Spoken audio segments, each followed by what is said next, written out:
الحمد لله نحمده ونستعينه ونستغفره ونعوذ بالله من شرور أنفسنا ومن سيئات أعمالنا من يهده الله فلا مضل له ومن يضلل فلا هادي له وأشهد أن لا إله إلا الله وحده لا شريك له وأشهد أن محمدا عبده ورسوله يا أيها الذين آمنوا اتقوا الله حق تقاته ولا تموتن إلا وأنتم مسلمون يا أيها الناس اتقوا ربكم الذي خلقكم من نفس واحدة وخلق منها زوجها وبث منهما رجالا كثيرا ونساء واتقوا الله الذي تساءلون به والأرحام إن الله كان عليكم رقيبا يا أيها الذين آمنوا اتقوا الله وقولوا قولا سديدا يصلح لكم أعمالكم ويغفر لكم ذنوبكم ومن يطع الله ورسوله فقد فاز فوزا عظيما أما بعد فإن خير الحديث كتاب الله وخير الهدي هدي محمد صلى الله عليه وسلم وشر الأمور محدثاتها وكل محدثة بدعة وكل بدعة ضلالة وكل ضلالة في النار. أعوذ بالله السميع العليم من الشيطان الرجيم. بسم الله الرحمن الرحيم. ربنا اغفر لنا ولإخواننا الذين سبقونا بالإيمان ولا تجعل في قلوبنا غلا للذين آمنوا ربنا إنك رؤوف رحيم. رب اشرح لي صدري ويسر لي أمري واحلل عقدة من لساني يفقهوا قولي.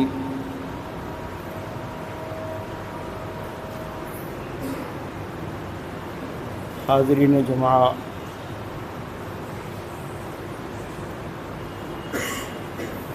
اللہ رب العزت کا ہم پر بہت بڑا احسان اور فضل و کرم ہے کہ اس نے ہمیں مومن اور مسلمان بنایا ہے، اور کوئی بھی شخص مومن یا مسلمان تبھی ہوتا ہے جب وہ دو باتوں کا زبان سے اقرار بھی کرے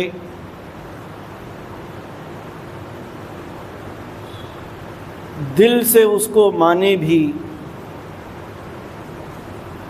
اور پھر اسی کے مطابق دنیا میں اپنے کام کرے۔ ایک ہے اللہ رب العالمین کی وحدانیت کو ماننا اور اس کے معبود برحق ہونے کی گواہی دینا کہ اشہد ان لا الہ الا اللہ، اور دوسری چیز ہے محمد رسول اللہ صلی اللہ علیہ وسلم کو نبی و رسول تسلیم کرنا، واشہد ان محمدًا عبدہ ورسولہ۔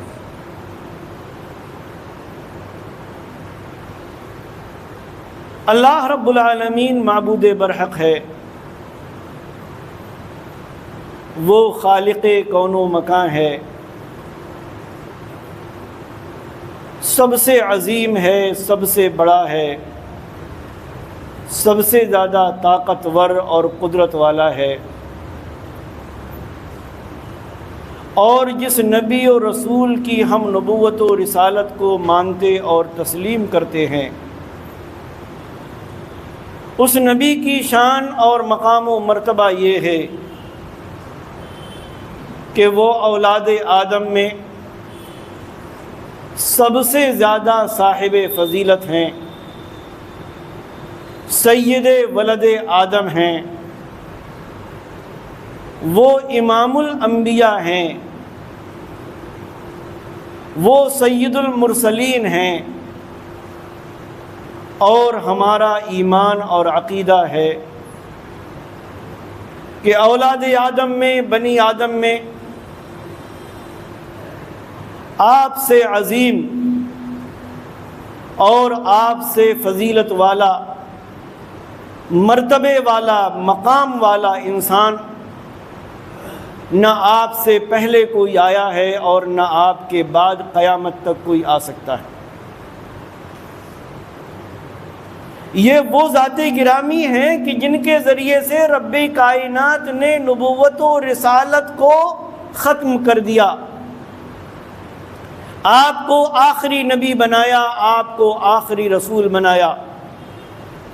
اور اگر دنیا کا کوئی بھی شخص آپ کی ختم نبوت کو تسلیم نہ کرے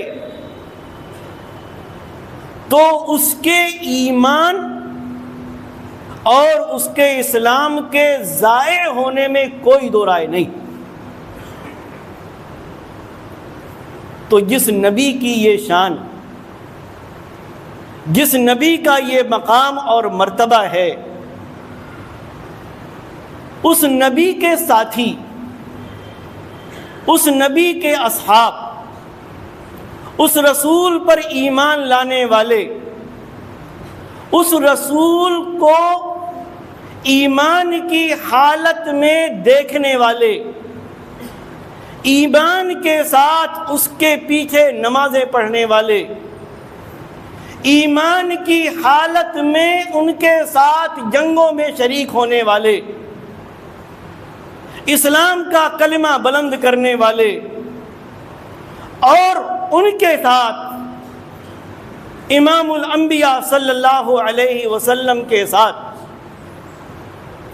اللہ کی خاطر، اللہ کے دین کی خاطر، رسول اکرم صلی اللہ علیہ وسلم کو نبی و رسول مانتے ہوئے وہ سب پریشانیاں اور صعوبتیں برداشت کرتے ہوں جو ایمان اور اسلام کی وجہ سے لوگوں نے ان پر عائد کی ہوں، جنہوں نے گالیاں کھائی ہوں، جن کا قتل کیا گیا ہو، جن کا بائیکاٹ کیا گیا ہو، جن کا کھانا اور پانی بند کر دیا گیا ہو، انہوں نے لوگوں کے طعنے برداشت کیے ہوں، ظاہر ہے ان کا مقام و مرتبہ بھی کوئی چھوٹا موٹا نہیں۔ اور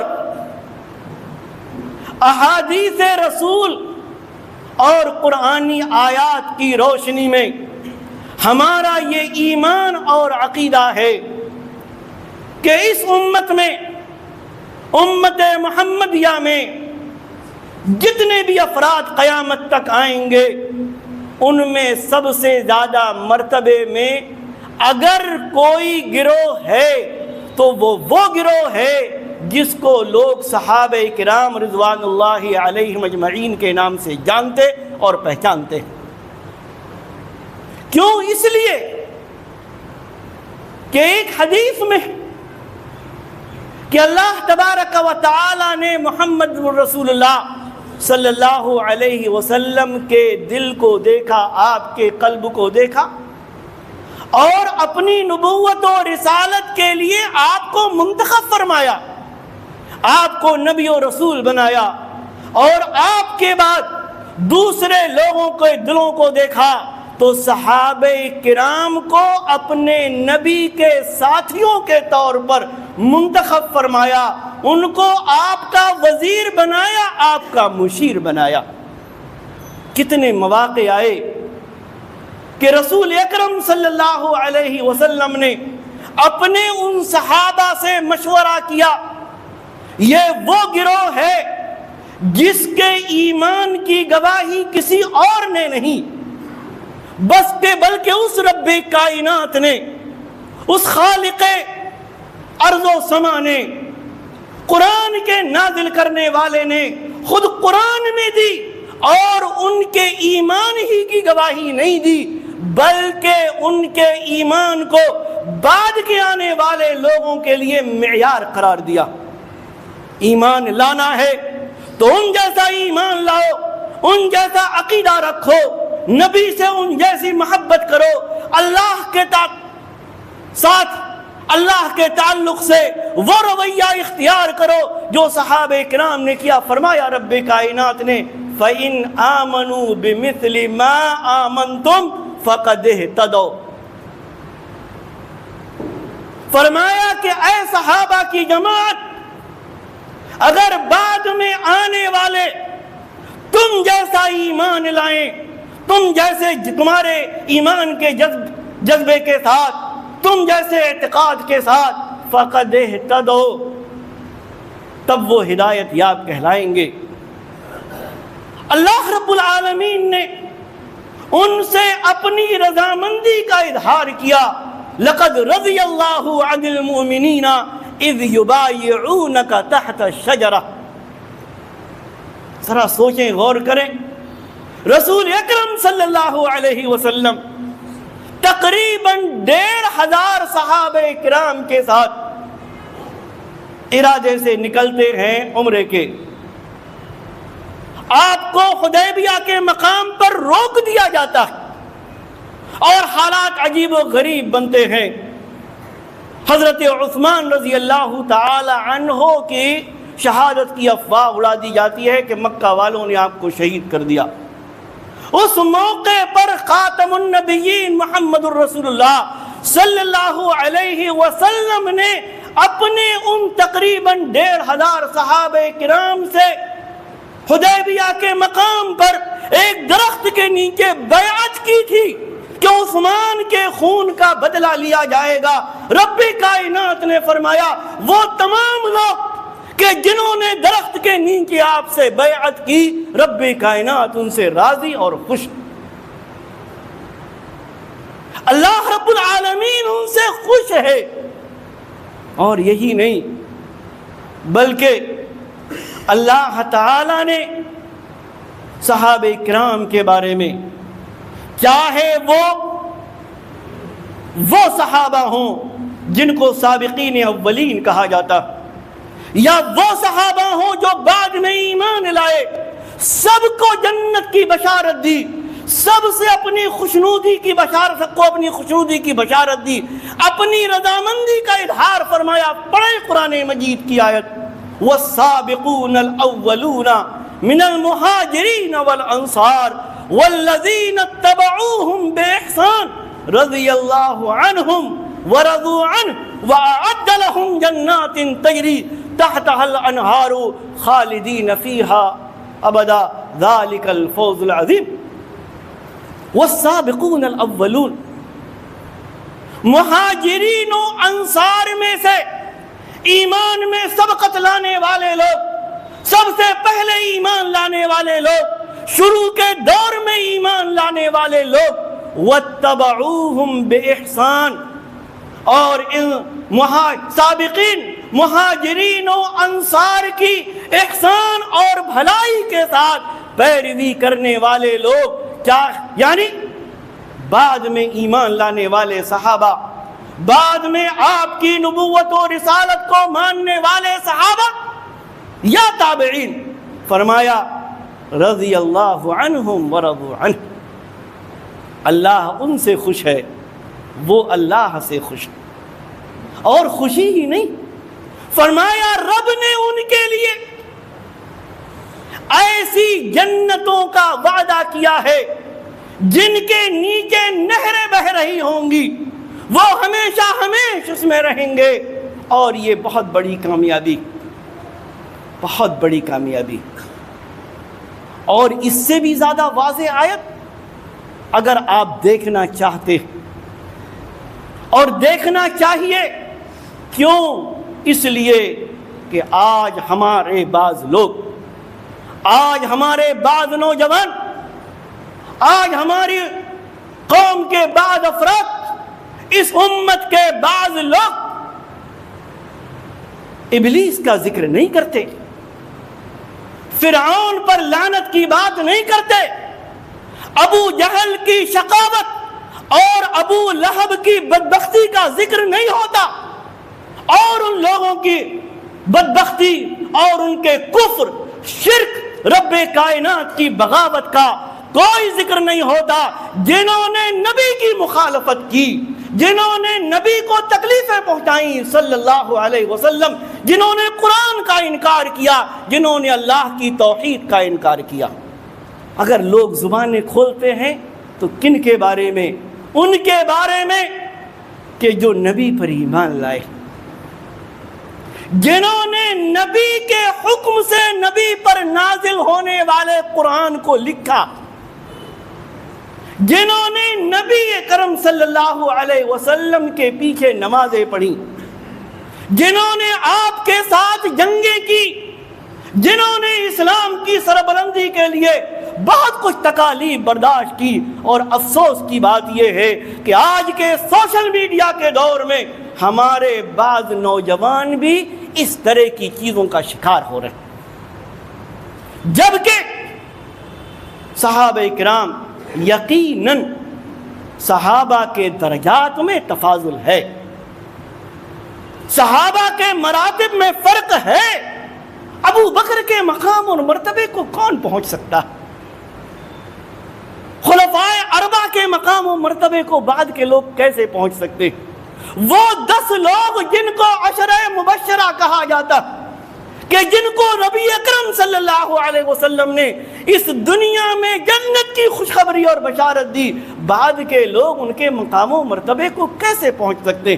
لیکن جو بھی شخص شرف صحابیت سے مشرف ہو گیا، جو ایمان کی، جو رسول اکرم صلی اللہ علیہ وسلم پر ایمان لایا اور ایمان ہی پر اس کا خاتمہ ہوا، آپ کو ایمان کی حالت میں اس نے دیکھا اور ایمان ہی پر اس کا خاتمہ ہوا، یہ وہ مقام اور وہ مرتبہ ہے کہ بعد کے لوگوں میں سے کوئی اس مقام اور مرتبے کو نہیں پہنچ سکتا.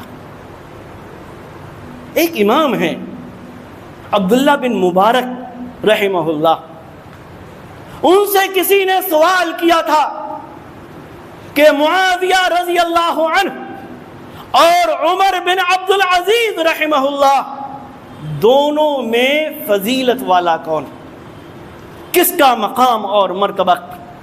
عبداللہ بن مبارک نے جانتے ہیں کیا کہا تھا؟ عبداللہ بن مبارک نے کہا تھا کہ اللہ کے نبی صلی اللہ علیہ وسلم کے ساتھ جنگیں کرتے ہوئے معاویہ رضی اللہ عنہ کی ناک میں جو گرد و غبار گیا، عمر بن عبدالعزیز اس کے برابر بھی نہیں،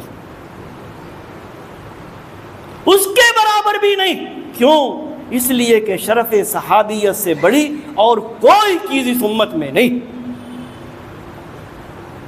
سورہ حدید کی آیت پڑھیں، آیت نمبر 10، اور اس کے بعد اپنے ذہنوں کو صاف کریں، چھوڑ دیں ساری خرافات، چھوڑ دیں ساری چیزیں، نہ زبان کھولیں صحابہ کرام کے بارے میں. کیوں؟ اس لیے کہ ہمارا رب جس پر ہم ایمان رکھتے ہیں، جس پر ہم یقین رکھتے ہیں، جس قرآن کو ہم مانتے ہیں، اس قرآن میں ہمارا رب کیا کہتا؟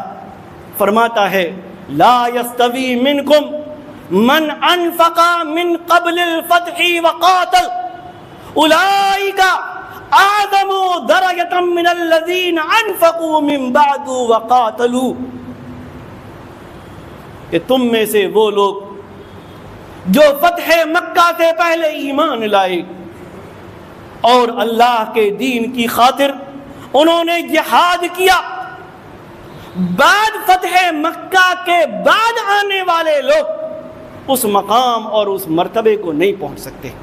اولئک اعظم درجۃ من الذین انفقوا من بعد وقاتلوا. فتح مکہ کے بعد ایمان لانے والے، جہاد کرنے والے، اللہ کے راستے میں خرچ کرنے والے، فتح مکہ سے پہلے ایمان لانے والوں، خرچ کرنے والوں اور جہاد کرنے والوں کے مقام و مرتبے کو یقیناً نہیں پہنچ سکتے۔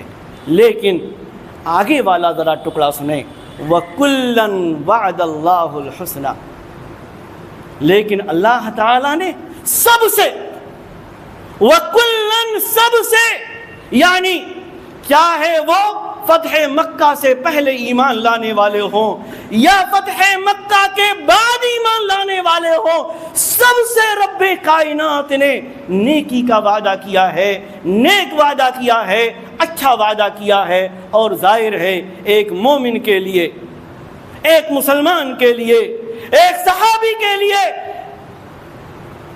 سب سے اچھا وعدہ رب کا یہی ہے کہ اللہ تعالیٰ اپنے موحد اور مومن بندے کو جنت میں داخل کرے، جنت میں داخل کرے۔ غالباً امام ابن حزم رحمہ اللہ اسی آیت کو سامنے رکھتے ہوئے کہتے ہیں کہ سارے کے سارے صحابہ جنتی ہیں، کیونکہ اللہ تبارک و تعالی نے خود قرآن میں فرمایا ہے وَكُلًّا وَعَدَ اللَّهُ الْحُسْنَى، اللہ تبارک و تعالی نے سب سے بہترین وعدہ کیا۔ آج انہی صحابہ کو ہم سب و شتم کا نشانہ بنائیں، زبان دراز کریں، اپنے بھائی، ہمارا بھائی غلط کرے ہم زبان نہیں کھول سکتے، بیٹا غلط کرے اس کو منع نہیں کر سکتے، خاندان کا کوئی اور فرد، ہمارے پڑوس کا کوئی اور آدمی یا اور بھی کوئی آدمی غلط کرے، ہم دیکھتے ہیں صریح غلطی کر رہا ہے لیکن ہم اس کو کچھ نہیں کہتے۔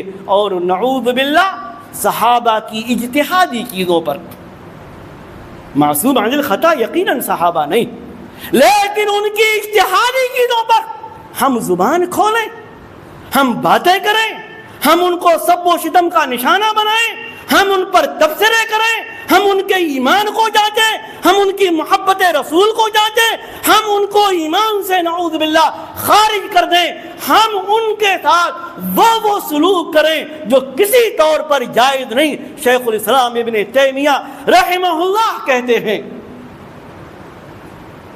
کہ جو شخص صحابہ میں سے کسی کو گالی دے، برا بھلا کہے، صحابہ کرام میں سے جیسے معاویہ اور عمرو بن عاص رضی اللہ عنہما، یا ان سے افضل ابو موسیٰ اشعری اور ابو ہریرہ رضی اللہ عنہما، یا ان سے افضل طلحہ، زبیر، عمر بن خطاب، عثمان بن علی، عثمان بن عفان، علی بن ابی طالب، ابو بکر اور ام المومنین عائشہ رضی اللہ عنہا، ایسے لوگ صحابہ کو برا بھلا کہنے والے، چاہے کم مرتبے والے صحابہ ہوں یا بڑے مرتبے والے صحابہ ہوں، جو ایسا کرے وہ لائق سزا۔ اگر بغیر توبہ کے مر گیا تو اگر دنیا میں اس کو نہیں سزا ملی تو آخرت میں ضرور سزا ملے گی، آخرت میں ضرور سزا ملے گی۔ آج کل ایک لفظ استعمال کیا جاتا ہے کرونولوجی، صحابہ کو جو سب و شتم کا نشانہ بنایا جاتا ہے وہ کرونولوجی سمجھیے، جس کی طرف اشارہ کیا ایک امام نے، ابو زرع رازی رحمہ اللہ، انہوں نے کہا کہ لوگ صحابہ کرام کو برا بھلا کہتے ہیں، صحابہ کرام کو طعن و تعریض کا نشانہ بناتے ہیں، جبکہ ہم جانتے اور مانتے ہیں کہ محمد الرسول اللہ صلی اللہ علیہ وسلم برحق، قرآن برحق ہے، آپ صلی اللہ علیہ وسلم نے جو کچھ امت کے سامنے تعلیمات پیش کی وہ برحق ہیں، اور اس قرآن کو، نبی کی تعلیم کو، نبی کی احادیث کو، نبی کی سنت کو ہم تک منتقل کرنے والے اور پہنچانے والے ہیں کون؟ واسطہ کون؟ یہی صحابہ کرام، یہی صحابہ کرام ایک سازش ہے پوری کہ وہ واسطہ، وہ پل، وہ ذریعہ کہ جس کے ذریعے لوگوں تک قرآن پہنچا، لوگوں تک سنتیں پہنچی، لوگوں تک نبوی طریقہ پہنچا، اس سنت، اس واسطے اور اس پل کو ہی مشکوک بنا دو، پورا دین مشکوک ہو جائے گا، قرآن مشکوک ہو جائے گا، احادیث رسول مشکوک ہو جائیں گی، سنت مشکوک ہو جائے گی، نبی کا طریقہ مشکوک ہو جائے گا، پورا دین ملیا میٹ ہو جائے گا۔ یہ ہے مقصد جس کا شکار ہم اور ہمارے نوجوان ہو رہے ہیں۔ اور نعوذ باللہ ہم صحابہ کے تعلق سے ایک چیز اور بتاؤں، کسی کی بھی محبت کو ثابت کرنے یا دکھانے کے لیے دوسرے کو گالی دینا یا برا کہنا ضروری نہیں۔ ایک چیز یاد رکھیے گا، کسی کی محبت کو ثابت کرنے کے لیے دوسرے سے عدم محبت کا اظہار ضروری نہیں ہے۔ نہ وہ لوگ صحیح ہیں جو حضرت علی، حضرت حسن، حضرت حسین، حضرت فاطمہ رضی اللہ تعالی عنہم سے محبت کرنے کے لیے ابو بکر کو برا کہیں، عمر کو برا کہیں، عثمان کو برا کہیں، اس شخصیت کے سلسلے میں غلط الزام لگائیں۔ جیسے بخاری کی روایت عمرو بن عاص رضی اللہ تعالی عنہ کہتے ہیں کہ میں نے رسول اکرم صلی اللہ علیہ وسلم سے پوچھا کہ اللہ کے نبی، آپ کو سب سے زیادہ محبوب کون ہے؟ تو آپ نے فرمایا عائشہ۔ فرمایا مردوں میں کون؟ کہا ان کے والد ابو بکر۔ تو اگر اہل بیت سے محبت کرنے کے لیے دیگر صحابہ کرام کو طعن و تعریض کا نشانہ بنایا جاتا ہے، یہ بھی غلط۔ اور اگر صحابہ کرام سے محبت کا اظہار کرنے کے لیے علی، فاطمہ، حسن، حسین، عباس، ابن عباس اور دیگر اہل بیت کے سلسلے میں نازیبا اور ناروا الفاظ استعمال کیے جاتے ہیں تو یہ بھی غلط ہے، یہ بھی غلط۔ صحابہ کی محبت بھی ایک مومن کے دل میں ہے، اہل بیت کی محبت بھی ایک مومن کے دل میں۔ کون محبت نہیں کرے گا عباس سے؟ کون محبت نہیں کرے گا ابن عباس سے؟ کس کو محبت نہیں ہوگی علی سے؟ کس کو محبت نہیں ہوگی حسن اور حسین سے؟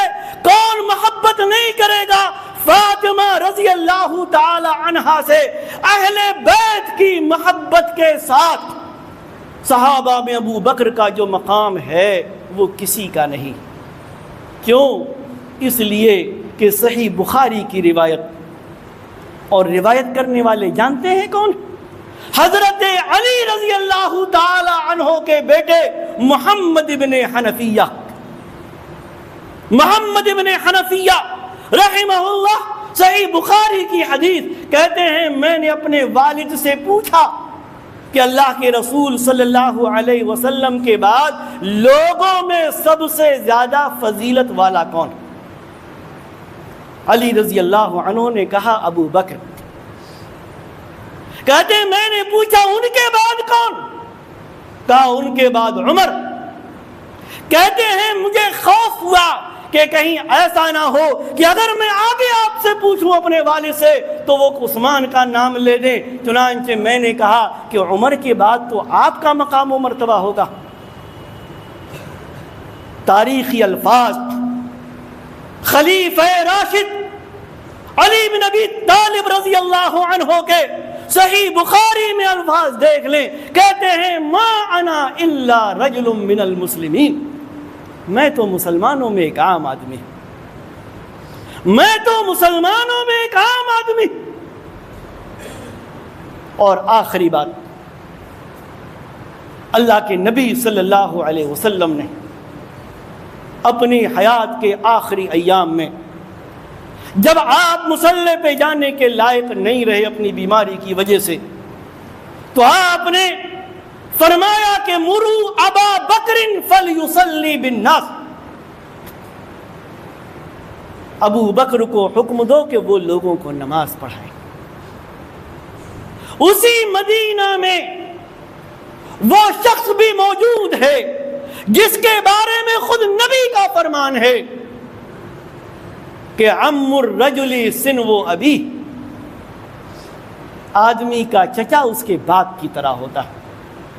ہم سب کے نبی محترم صلی اللہ علیہ وسلم کے چچا عباس بن عبد المطلب رضی اللہ تعالی عنہ مدینے میں موجود ہیں، لیکن مصلی پہ کھڑے ہونے کا حکم دیتے ہیں، امام بناتے ہیں آپ کس کو؟ ابو بکر۔ لیکن ایک چیز یاد رکھیں، آپ کے یہ حکم دینے سے عباس رضی اللہ عنہ کے مقام مرتبے میں کوئی کمی نہیں آتی، ان کا جو مقام ہے وہ مقام رہے گا۔ اور آ جائیے آگے، آپ نے ایک حدیث میں فرمایا لو کان نبی بعدی لکان عمر، اگر میرے بعد کوئی نبی ہوتا تو عمر ہوتے۔ آپ کے اس فرمان سے ابو بکر رضی اللہ عنہ کا مقام و مرتبہ گھٹ نہیں جائے گا۔ خود عبداللہ بن عمر کہتے ہیں کہ جب ہم صحابہ میں لوگوں کو فضیلت کی بات جب ہوتی تھی ہم میں، تو سب سے زیادہ صاحب فضیلت ہم ابو بکر کو مانتے تھے، اس کے بعد عمر۔ اور آگے آ جائیں، حضرت عثمان رضی اللہ تعالیٰ عنہ، اما عائشہ صدیقہ رضی اللہ تعالیٰ عنہ بیان کرتی کہ اللہ کے نبی صلی اللہ علیہ وسلم میرے گھر میں موجود تھے، آپ کے پنڈلیاں یا آپ کی ران مبارک کھلی ہوئی تھی کپڑے سے، ابو بکر آئے، اجازت مانگی، آپ نے ان سے گفتگو کی، آپ اسی حالت میں رہے۔ عمر آئے، اجازت مانگی، اجازت دی، ان سے بھی آپ نے گفتگو کی، آپ اسی حالت میں رہے۔ جب عثمان آئے، انہوں نے اجازت مانگی تو آپ نے اپنے پیر ڈھک لیے۔ کہتی ہیں جب میں نے پوچھا کہ آپ نے ابو بکر کے سامنے ایسا نہیں کیا، عمر کے سامنے ایسا نہیں کیا، عثمان کے سامنے ایسا کیوں کیا، تو آپ نے فرمایا الا استحیی، کیا میں اس شخص سے حیا نہ کروں کہ تستحیی منہ الملائکہ، جس سے فرشتے بھی حیا کرتے ہیں، شرم کرتے ہیں۔ لیکن عثمان کے اس مقام و مرتبے سے نہ ابو بکر کا مقام گھٹے گا، نہ عمر کا مقام گھٹے گا۔ کسی موقع پر ابھی جلدی میں نے بیان کیا تھا، غزوہ تبوک کے موقع پر رسول اکرم صلی اللہ علیہ وسلم نے غزوہ خیبر کے موقع پر رسول اکرم صلی اللہ علیہ وسلم نے کہا کہ میں فرمایا کہ صبح کو میں جھنڈا ایسے شخص کو دوں گا کہ جو اللہ اور اس کے رسول سے محبت کرتا ہے، اللہ اور رسول اس سے محبت کرتے ہیں، اور اللہ تعالی اس کے ہاتھ پر فتح نصیب فرمائے گا۔ عمر بھی موجود، دیگر صحابہ بھی موجود۔ جھنڈا آپ نے کس کو دیا؟ حضرت علی بن ابی طالب رضی اللہ تعالی عنہ کو۔ لیکن علی بن ابی طالب کے اس مقام و مرتبے یا اس موقع پر آپ کو پرچم دینے سے نہ ابو بکر کا مقام گھٹ جائے گا، نہ عمر کا مقام گھٹ جائے گا، نہ عثمان کا مقام گھٹ جائے گا، ہر صحابی کا مقام اپنی جگہ رہے گا۔ اور بالکل آخری بات، آپ نے اپنے آخری ایام میں رومیوں سے جنگ کے لیے ایک لشکر تیار کیا، اور اس کی سپہ سالاری جانتے ہیں آپ نے کس کو دی؟ عباس کو نہیں، ابن عباس کو نہیں، ابو بکر کو نہیں، عمر کو نہیں، عثمان کو نہیں، علی کو نہیں، رضی اللہ عنہم، بلکہ اسامہ بن زید رضی اللہ عنہ۔ اسامہ بن زید کیا اس لشکر کے جس کو جیش اسامہ کہا جاتا ہے، اس کے کمانڈر ان چیف اسامہ بن زید رضی اللہ عنہما کو بنانے سے عباس، ابو بکر، عمر، عثمان، علی، حسن، حسین کا مقام و مرتبہ نعوذ باللہ گھٹ جائے گا؟ نہیں، یقیناً نہیں۔ ہر صحابی کا اپنا مقام ہے، ہر صحابی کا اپنا مرتبہ ہے۔ ہمیں ادھر ادھر کی بات کرنے کے بجائے، صحابہ کے دین اور ایمان کو پرکھنے کے بجائے، ان کے سلسلے میں نعوذ باللہ ایسی باتیں کہنے کے بجائے کہ جو باتیں زبان سے ادا کرتے ہوئے ڈر لگتا، کیوں نہیں لوگوں کا ہاتھ کانپتا، کیوں نہیں لوگوں کی زبان لڑکھڑاتی صحابہ کو برا بھلا کہتے وقت ہمیں دعا کرنی چاہیے، وہ دعا جو خود رب کائنات نے ہمیں سکھائی، کیا؟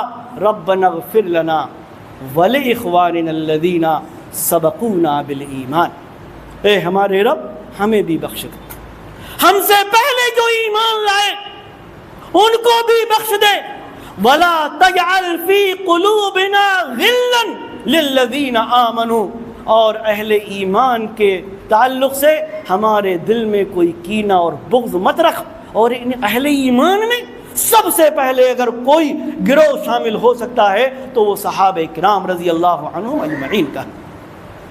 یہ دعا ہم کرتے رہیں، صحابہ کا مقام سمجھیں، صحابہ کا مرتبہ سمجھیں، یہ واسطہ ہیں دین نی احکام تک ہمارے پاس آنے کا، یہ قرآن کا واسطہ ہیں، یہ احادیث کے لیے واسطہ ہیں، یہ سنت نبوی کے لیے واسطہ ہیں۔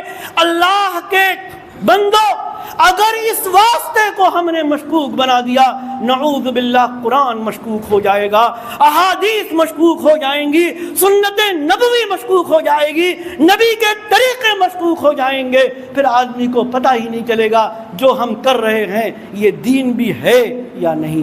اللہ تبارک و تعالی ہمیں صحیح سمجھ عطا فرمائے، ہمیں اہل ایمان کے تعلق سے اپنے دلوں میں محبت کی توفیق عطا فرمائے، ہمیں صحابہ سے محبت کی توفیق عطا فرمائے، تابعین سے محبت کی توفیق عطا فرمائے، تبع تابعین سے محبت کی توفیق عطا فرمائے، ائمہ اور محدثین سے محبت کی توفیق عطا فرمائے۔ رب کائنات ہمیں صحیح دین پر قائم رکھے۔